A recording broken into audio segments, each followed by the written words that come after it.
I'm going to be reading the best horror books of 2024.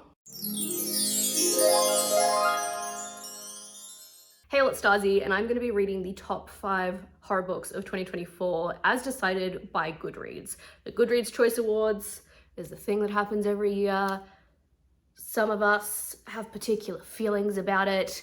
It's honestly, obviously a bit of a popularity contest, but I'm going to be reading the 5 books that were the most voted on for the horror category, including the book that won. While I do read horror, I didn't necessarily read a lot of releases from the year, so I haven't read any of these yet. So we're going to be going on that journey together. I honestly don't actually even know that much about any of the books, so again, we'll be going on the journey and discovering a bit more about them together. But the 5 books that made it to this list is number 1, You Like It Darker by Stephen King, which is a short story collection, which is honestly the one that if I wasn't doing this video, I probably would not read.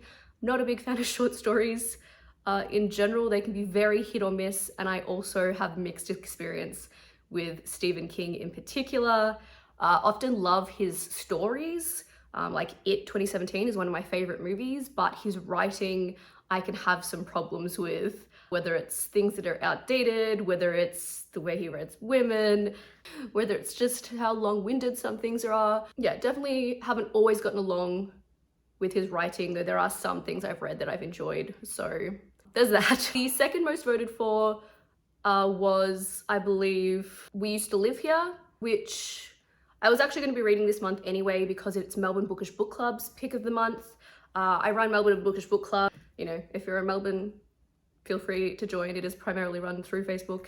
But yeah, this is something I was going to be reading anyway because it's what was chosen for that book club. This is one I did actually already have interest in reading because some people I know have talked very highly about this. Otherwise, again, don't know much about it. Third, I believe, is a sequel, forgetting what they're called now. Was What Moves the Dead the first one? T. Kingfisher. I'll be putting all the books up regardless, but I have actually read the first book. Not that I really remember it. The only thing I really remember about the first book, and these are like pretty much novellas, they're quite short. The only thing I really remember is like mushrooms. So yeah, I have read the first one though, so I'm able to jump into the sequel as much as I don't remember very much. And I know these are kind of gothic vibes. And then fourth, I believe it's Murder Road. Presumably something happens on a road.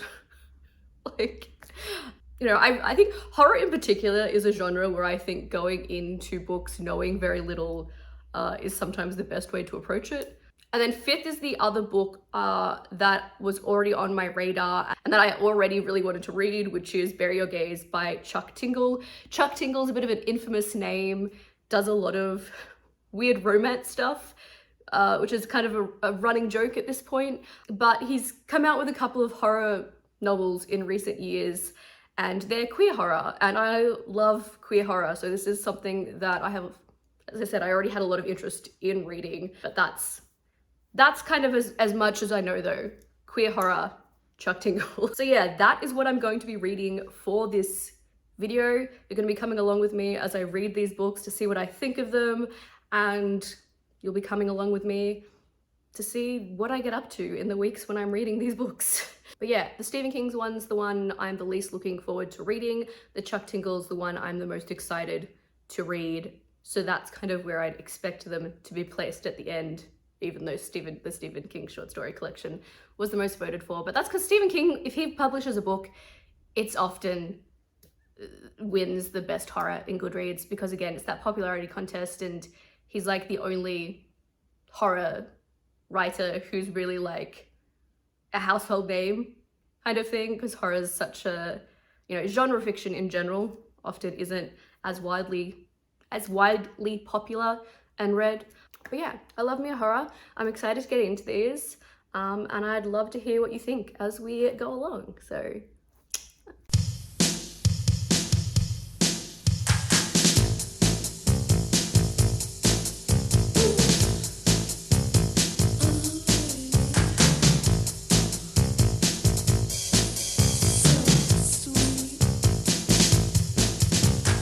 honey.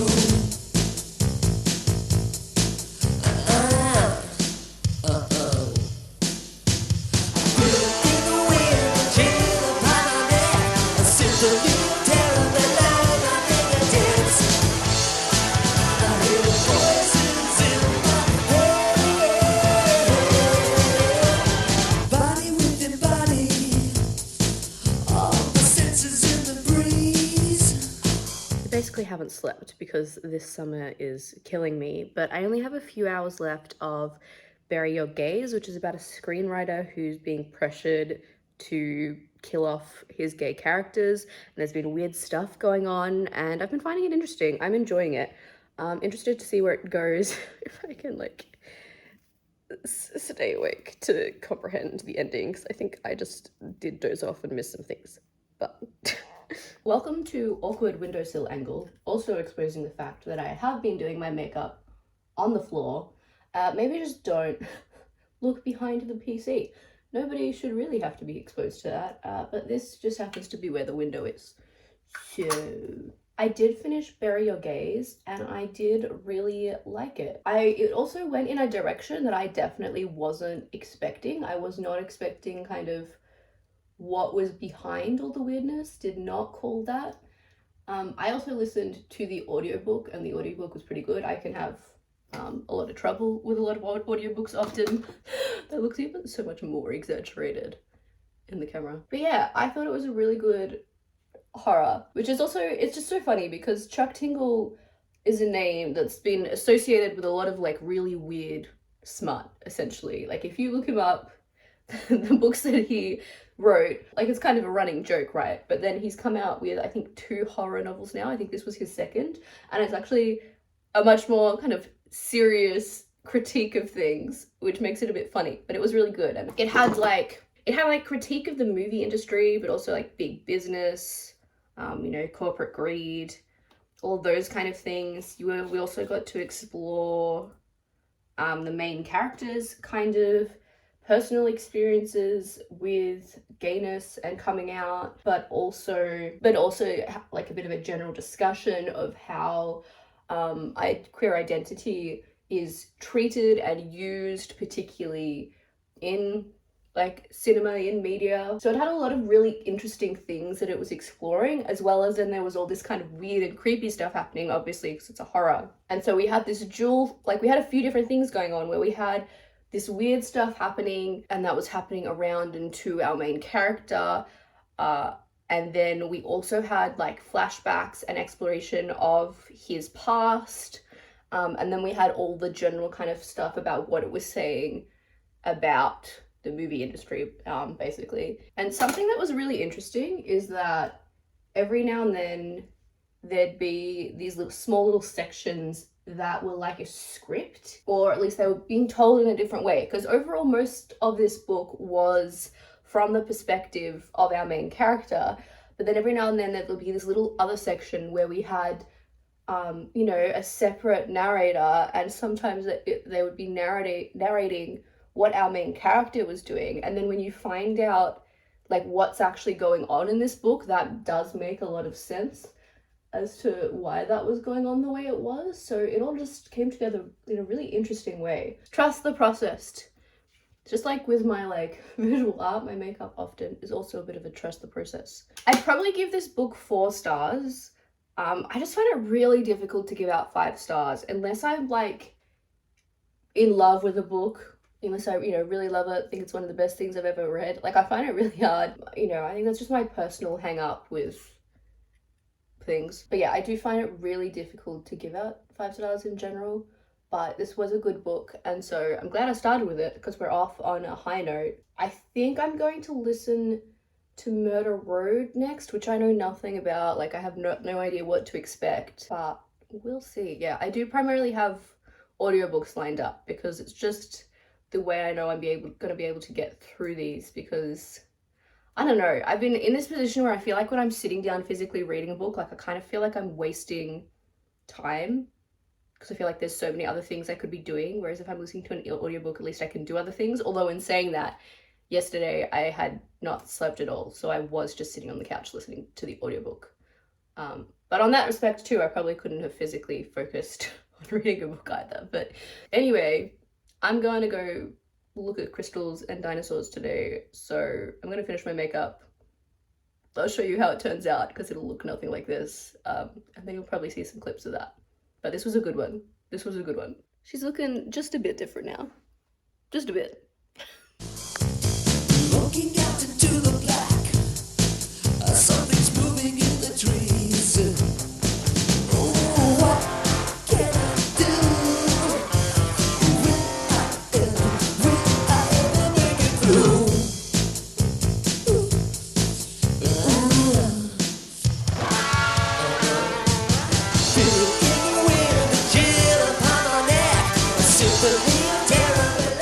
It is so hot today and I am really struggling. Like, it's over 30 degrees and like it's hot enough that the house is not cooling down even with the air conditioning going.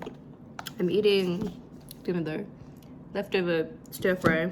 I've been making like batches of chickpea stir fry that I can just have for days basically. I've started Murder Road, and so basically at the start of this book we have a newlywed couple who are out on a road kind of in the middle of nowhere, and there's a girl walking around along the road that they pick up because she's like stumbling around and stuff. Turns out that she's injured and they take her to hospital, but she ends up dying. So basically what the main premise here then is that like we've got this newlywed couple who are supposed to be on their honeymoon, but instead they're being held in a town for questioning because now they're murder suspects essentially, and they may or may not have seen some weird stuff on the road. So that's kind of the setup. That's what's going on. I'm like maybe an hour and a half into the audiobook. So I'm intrigued and we'll see how this goes. But that's what this book is. Crystal World was also really cute. There were so many crystals and all the dinosaur statues in the garden. I love dinosaurs. And I did get a little crystal and then another little thing, a little dolphin statuette to put in the bathroom. So Melbourne weather is doing Melbourne weather things. I was worried about being overheated again today, and instead I was hit with a thunderstorm in the middle of the day. It's very wet out there. But I have finished Murder Road, and this was another good one. This wasn't as unique a concept, I guess. It wasn't exploring things as deeply. It was kind of your very typical creepy story that had a little murder kind of mystery element to it. And, you know, your typical picking up someone in a abandoned highway kind of area and creepy things happening from there. So it was a lot more expected, but that isn't necessarily criticism because I still did really like this one.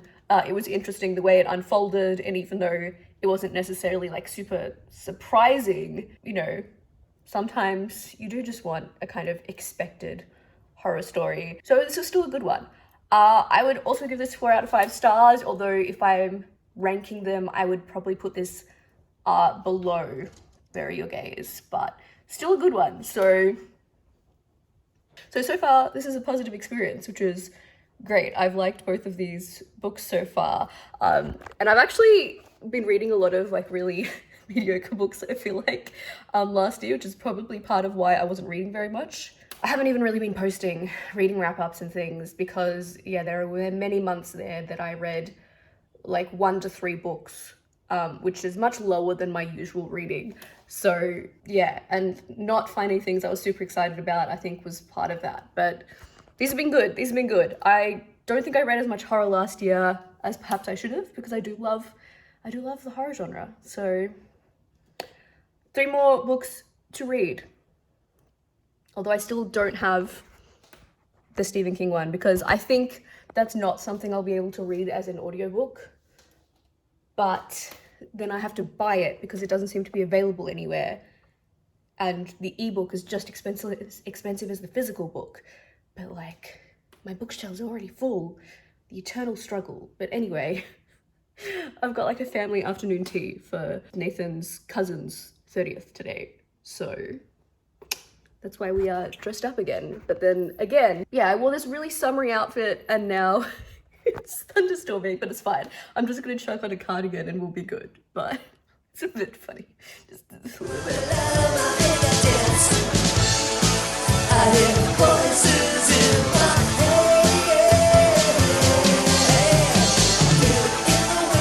So we went to afternoon tea. We came back and in trying to park the car, the handbrake snapped, effectively leaving me without a car until it can get fixed because, you know, the car can't be parked safely. That's been fun.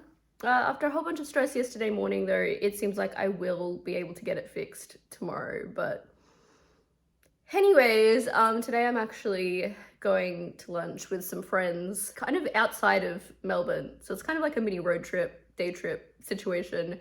So that'll be good, and that'll be a chance to get my mind off all of that, and then my car is a tomorrow problem. I did also finish What Feasts at Night though, which I think that's what it's called. It's basically about this soldier going to this little town and, you know, maybe something weird's happening again. Maybe people's superstitions aren't just superstitions, that kind of vibe. And I felt pretty meh about it, honestly. It felt so slow, and yet the audiobook's only a few hours long. It kind of reminded me a bit of my experience reading Dracula. Anyone who doesn't know, wasn't a big fan of Dracula, and it took me many years to read it, considering I only finished it a few years ago, but I started it when I was like 15. So, and like, it is meant to be that kind of gothic vibes, and sometimes I do like that. I think this just wasn't my vibe. It's not like it was poorly written or anything, but there were all these like musings on being a soldier that I really wasn't interested in. And yeah, it just didn't hook me. So I think it just wasn't for me, ultimately. But 3 out of 5 books so far, and only one of them I haven't particularly liked. Like, I'll take that. I'll take that. So I'm gonna go have at lunch at this winery today. Be able to do things in weekdays. Wild, because it's school holidays. I am going with co-workers. Well, 2 of them are no longer my co-workers because they're going to different schools this year. But, you know, teachers off duty. I guess that's the update for now.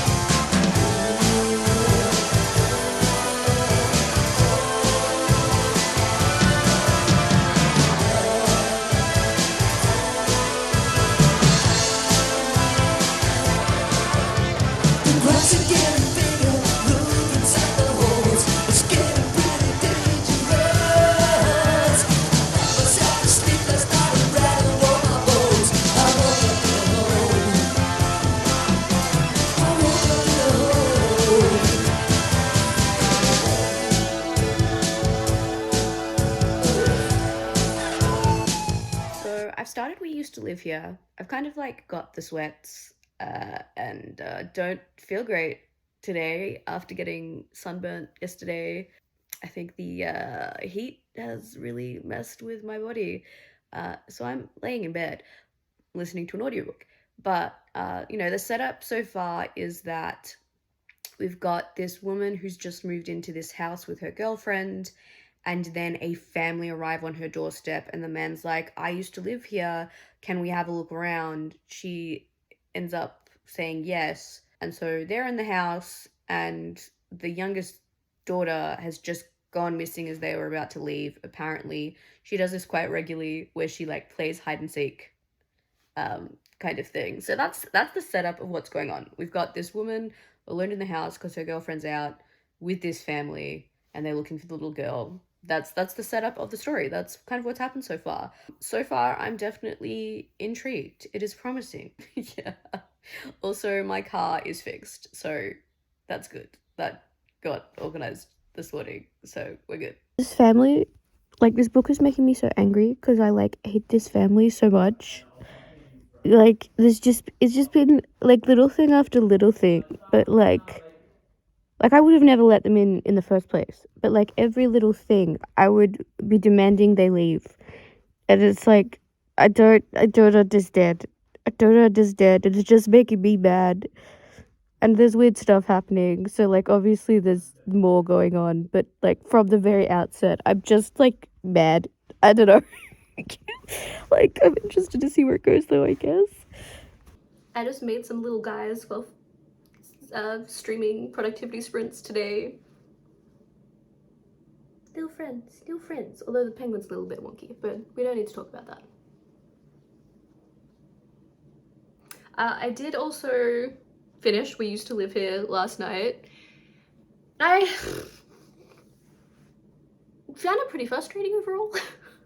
Like, I kind of have mixed feelings, because it started off with like an interesting enough premise, and I was intrigued as to what was going to happen, but I also like never would have let the family in the first place. And then every little thing that was happening, I was like, why is nobody telling them to leave? Like, there have been at least 10 different things that have happened to this point that you should have been kicking them out. Like, so it just a good portion of the book was just incredibly frustrating in me being like, why is nobody telling them to leave? And then it started getting a little bit creepy. There was a brief point that was actually pretty creepy, but then it got frustrating again because all the stuff that was happening at the end was kind of just frustrating. It was just, I don't know, I just found it frustrating. So it's like, so the book overall was a bit of a mixed bag, but there were enough things that were annoying me that overall I'm just frustrated with it, which I do think ultimately means this is going to be the book I put the lowest, even though it was kind of one of the ones I was anticipating the most, because I'd had people hype it up so much, and obviously it made it onto this list. I think it was like the second, I think, most voted for on Goodreads. So it's fairly highly rated on Goodreads, particularly for a horror, because they're often quite divisive. Because like, why have we ended up here? And then also like, the end was like explained but not explained. Like it was explained enough as to like what was going on, but it also kind of left up in the air a little, but also like, I don't know, a little bit all over the place and blah. Yeah, so overall I kind of just ended up being a little bit annoyed, to be honest, because it was so up and down and there was so much that was annoying me. So yeah, so 4 out of 5 books down, 2 I really liked, 1 I felt kind of bad about, and 1 that annoyed me.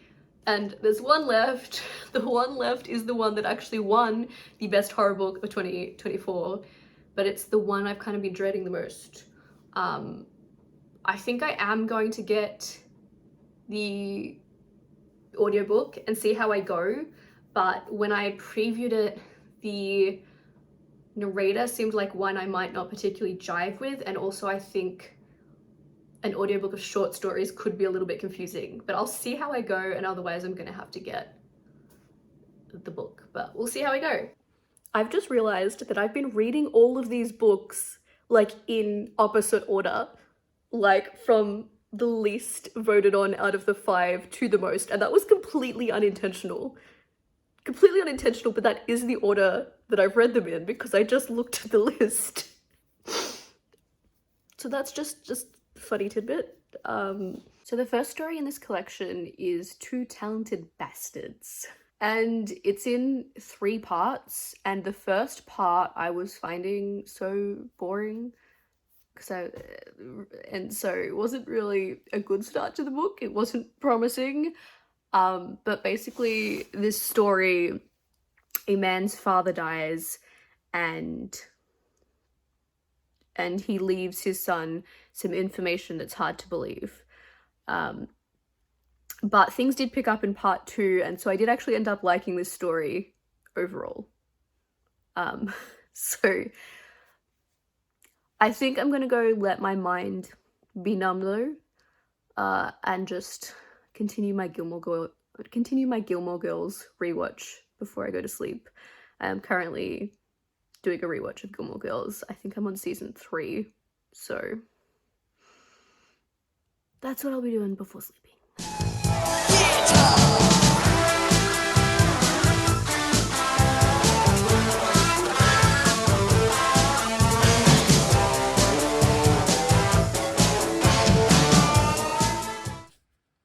I don't know that I would recommend assembling minis with long nails and nail polish. Power is out, so that's gonna put a halt to things because my phone battery won't last forever. But the second story, the 5th step, a man is admitting his wrongdoings to a stranger as part of his program because he's an alcoholic, basically. This was a really short one. It was fine. I don't know. So far these stories aren't fully giving a horror vibe.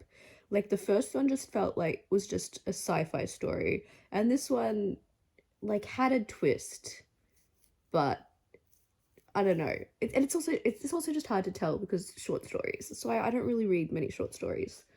But we'll see. Like I feel like This is the thing with short story collections is also this, it's just such a mix. Like there can be really good ones, there can be bad ones, and then so overall, I don't know, we'll see. I'm only 2 stories in, but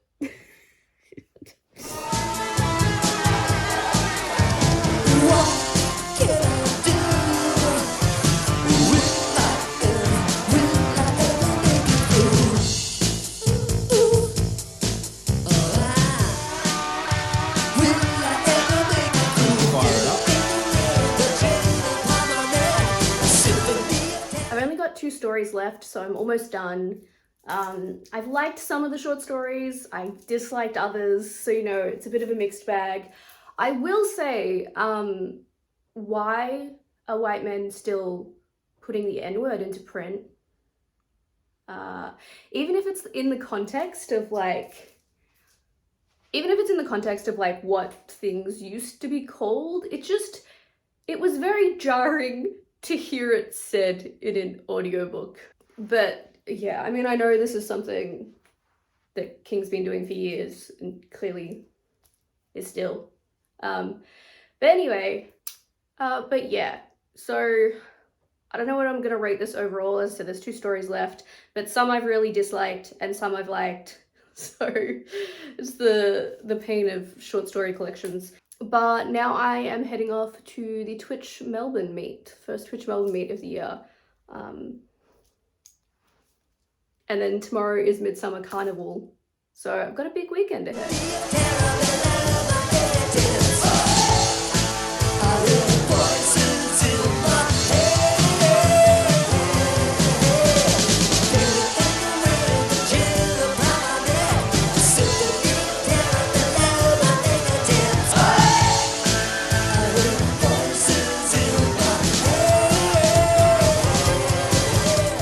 Other slurs in this book as well, and while I understand the context that they were being used, I just don't know that a book published in 2024 needs to have that many slurs in it.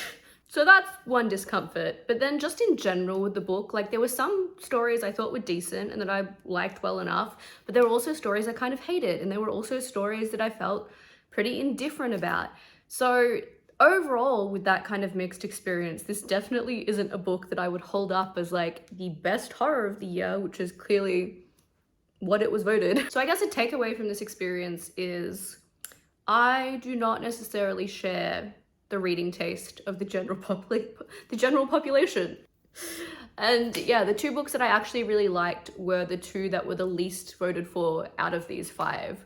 They were like 4th and 5th. So I don't know. I mean, I'm glad I did this. It was a fun experience. Sometimes having that kind of focused TBR in an amount of time also just puts some of the stress off of like trying to decide what to read next.